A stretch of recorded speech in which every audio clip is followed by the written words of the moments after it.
Kumusta mga kaboxing? This is Boy Kalawang TV.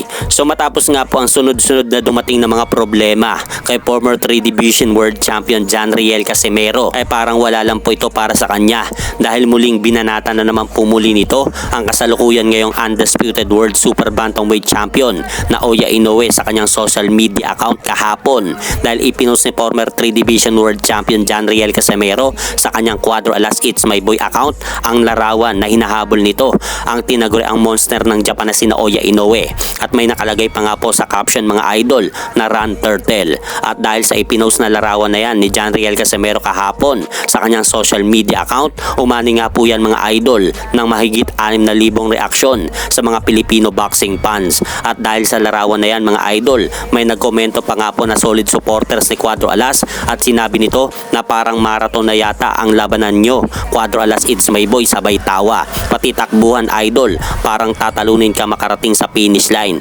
Dapat sumali na din dyan yung nakalaban ni Pacman na panay takbo din. Ha ha ha.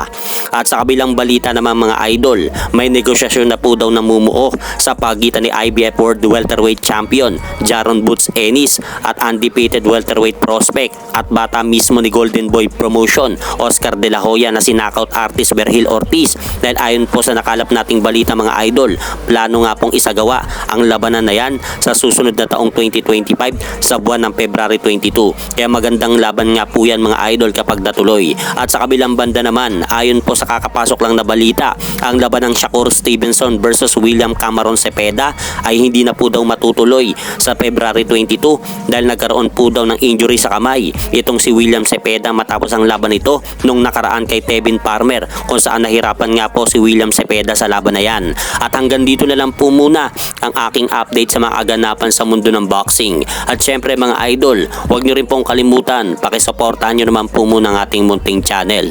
Maraming salamat po.